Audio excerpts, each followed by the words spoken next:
जीवन सुखी बनाइए नित न्याय पूर्ण श्रम से। खबरदार, तन धन,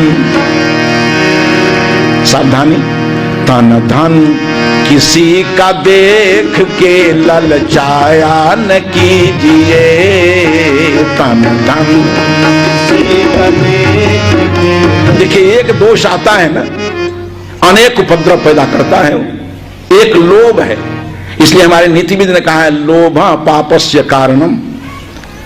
लोभ पाप का कारण है। मैं अपने क्षेत्र में चला जा रहा था, दीवार पर लिखा हुआ था बाप रे बाप। तो हम लोगों से पूछा कोई घटना यहां घट गई है क्या? कहा दीवाले पर घटना है, आगे न पढ़िए। हम केवल इतना पढ़ करके आश्चर्यित न हो गए कि बाप रे बाप, हमको कोई अन्याय हो गया है यहाँ, क्या आगे पढ़िए। तो दीवार पर ही लिखा हुआ था बाप रे बाप, आगे लोभ सब पाप का बाप। बाप रे बाप, लोभ सब पाप का बाप।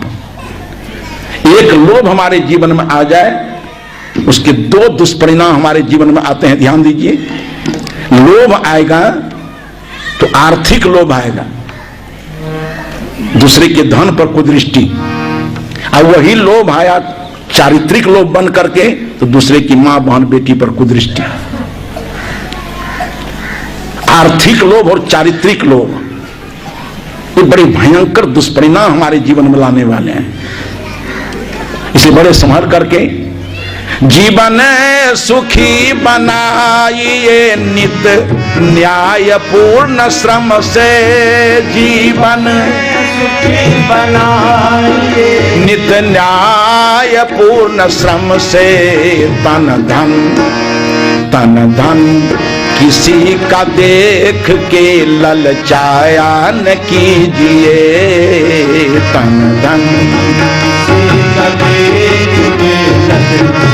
आगे ध्यान दें, अपने अपने जीवन की महिमा गरिमा पर ध्यान दें कि मानव जीवन क्या है। समग्र शास्त्रों ने कहा, मनीषियों ने कहा कि मानव जीवन कल्याण की भूमि है। मानव जीवन योग जीवन है, भोग जीवन तो और है, घोड़े बटेरे बैल बटेरे। मानव जीवन योग जीवन है।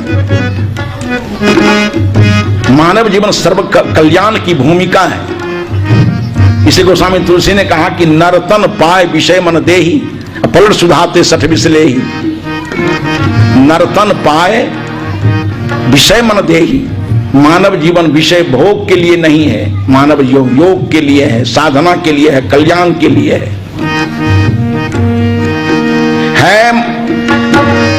मोक्ष भूमि नरतन ध्यान साधना करें। है मोक्ष भूमि नरतन ध्यान साधना करें। है मोक्ष भूमि नरतन ध्यान साधना करें। विषयों में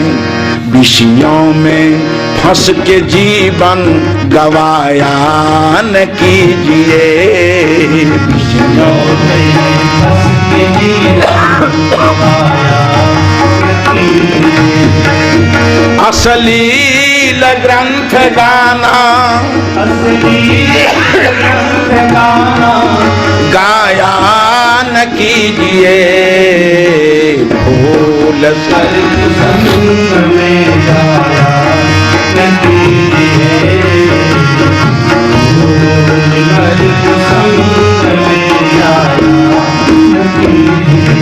थोड़ी सी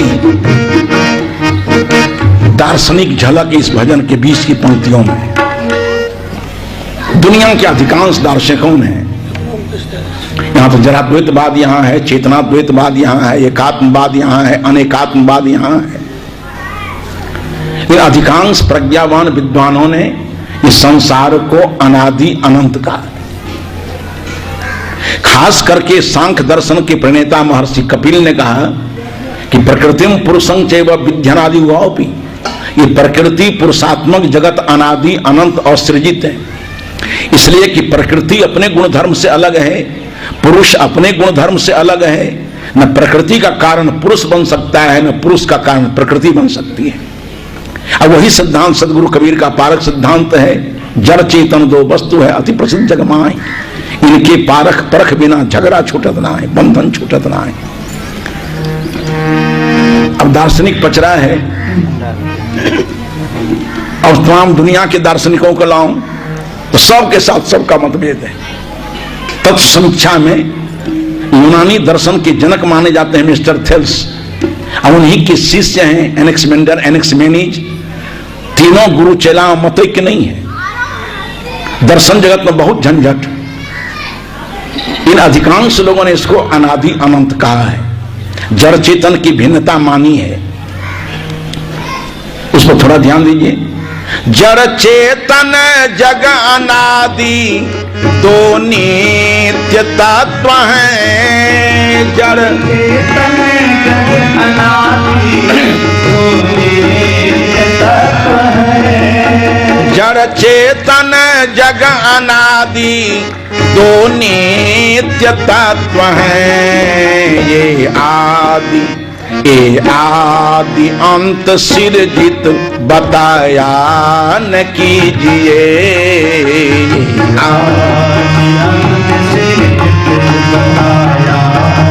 अगली कड़ी हमारे भारतीय शास्त्रों में इस चेतन को अव्यय कहा गया है, अविनाशी कहा गया है, नित्य कहा गया है, सत्य कहा गया है।